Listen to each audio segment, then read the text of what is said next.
celebrity, a project coordinator for the Export Support Program here at EuroCham Cambodia.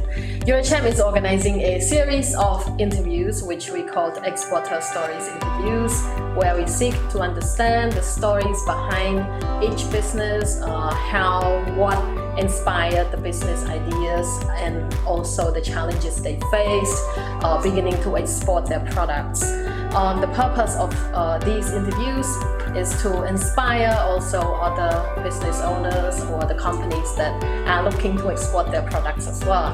Today we have Kirirom, Mr. Honimius with us today. Please introduce yourself and your company. Yes, today I have a great honor to be interviewed by EuroCham. Yes, I say that I am a representative of my company. Yes, very happy to be here today. Yes, I am Holly. I am a wine managing director in charge of sales and business development in Kirirom Food Production. Our company, Kirirom Food Production, started established in 2013, and we operated in 2014. At our first start, our production start around 10 tons of fresh mango per day, and currently our production increased, and we start around from 70 to 100 tons per day of fresh mango. Yes, and our employees, both worker and staff, almost 1,000 people.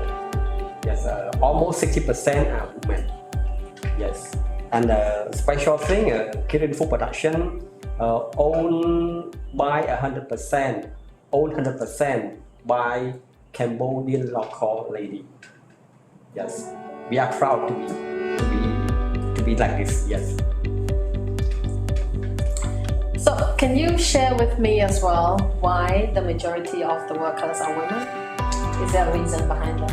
Actually, you know about our workers. Most of our workers, most of them are villagers around our factories.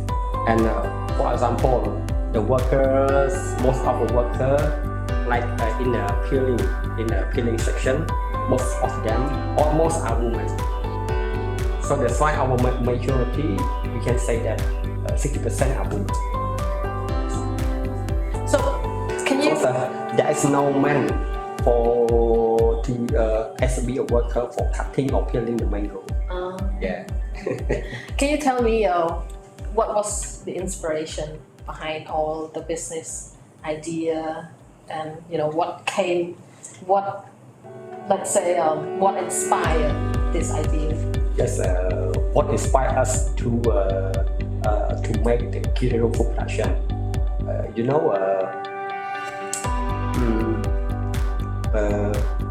During the peak mangoes, during the peak of mango harvesting, most of them are falling down and so away.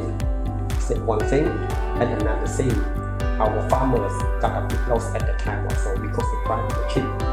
Yes. As we think that is a problem, that's why we decide to set up this factory can we support some part. Yes, only us we cannot make it, but at least we contribute to the community to support some part that we can have. Right, so it means that you buy the mangoes from the farmers in the area? Most of our raw material we buy from that area because our factory is located in we can see that in Mango Sea. Yes, right. in Cambodia, Kirirom, we can say that that region that is a Mango Sea. Much availability of mango over there. Yes. Why is that? Because the availability of mango in that region, we can a lot. So that's why we can afford to buy from those areas to support our factory. Actually, we can buy from other region as well. Yeah. Yes, besides Kampong Speu, we have in the here, Battambong, and yes, other parts of the area we can buy. But the problem about the transportation fee, the cost very high. So that's why we can for the mango around our our factory in the Kambodian province make us easily to access to the farmers. By the way, I want to add a little bit about our products. Yes, actually we also sell in our local market as well. Yes, and our main product are for export. That means the percentage around 90 to 95% for export. Yes, in local around 5 to 10%. Yeah, during COVID, almost 0% for local market. Currently, we export to 5 main countries. 5 main countries have China, Philippines, Thailand, Japan, and UK. But UK a little bit in small volume. Yes, not in a big volume yet. That's why, reflect to my current production, we are on expanding our factory to set up more machinery to increase our production to reach to other market. So when you export to these different countries, do you find them, carry different levels of difficulties as well? Yes, actually we got many challenges. And in our first start, our first start for export, our challenges are first, the knowledge of our people are still limited.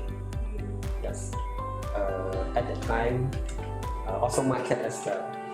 Market at the time we only have only one market, China. We have no choice. But learning from that, day by day, we would like to improve. We upgrade ourselves. We move to the current level that we can export to these 5 main countries, like I mentioned in above. So until now, we can say that we got a challenge on that. But anyway, we keep improving ourselves. Yes. Because currently we expand our production. We would like to reach our production, our product to other market. Like currently, our target, we would like to approach to the EU market, and we increase our production, and we strengthen the knowledge of our people. Yes, like provide any training as well. Yes. Thank you. I think so. At the moment, what is the most challenging part exporting from Cambodia, especially during this COVID pandemic? Actually, if about it, during COVID time, for the first start of the COVID, we stuck a little bit. But after that, everything come to normal. And we can export, our buyers still make an order.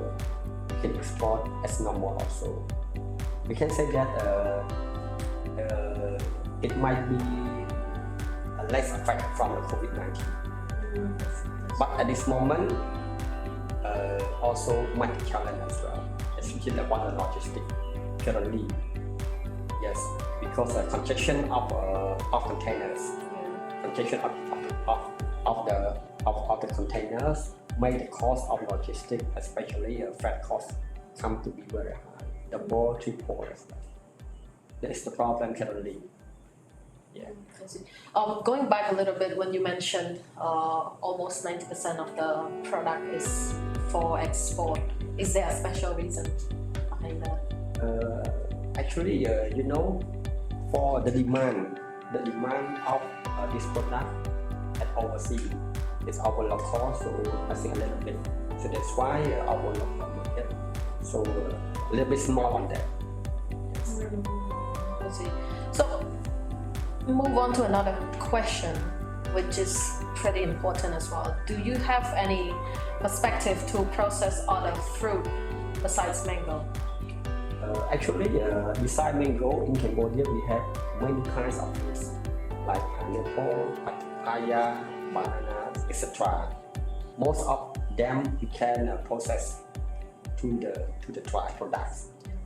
But what we still keep our scope to produce only mango because we still see that from the mango from the processing mango we still found more wastage on that, like in our production, like sugar syrup. Actually we can produce into beer. It can be produced into beer drink. Yes. And for the mango skin, we can produce as a cow food. Yes. But actually we don't make it yet. It's on the experiment. Yes. About the small mango. Small mango, if from the farm, it can be sold away because it is out of spec. Yes. And also that very well mature mango also sold away as well. We cannot make we cannot take it for the processing, but most of them we can process to other product like a small mango and very well mature mango. We can produce to the puree and mango frozen as well. Yes. Mango puree and frozen mango also are in our experiment. I think that very soon we will make the product. We see that we still focus on the processing of the mango. That we did not focus yet on other fruit. And the important thing, yes, we have other fruit as well, but seem to be very hard to compete with those kind of fruit at other countries. At some points of our challenge, production efficiency. Actually, mango in Cambodia not available a whole year round. From July to September, there is no mango. So at the time, our production hold for a while, but we still expand on the salary of our staff and some workers. One more thing, and another thing, pricing fluctuation. Day by day, mango price go and down every day. The fluctuation. Yes, and this is our big challenge about the fluctuation. When the price is high, it's fine for the farmer, but also our challenge. Yes, and if the mango price drop a lot, so also another challenge for the farmers. We still think that. So what's happened in the future when the mango price drop and drop and drop? Yes. I see. So, Mr. Holly, what do you think are the values that your company brings to the society? Actually, we can say that our factory bring a lot to the community, especially the community around our factory in the Kirirom region. Right now, our staff and worker, especially worker, most of our worker are living in the region near our factories. It's a lot. Yes, and recently we plan to build the nursery center. Yes, the nursery center to take care of the animal. Actually, we focus on our factory, but it can it can be covered until the villagers around there as well.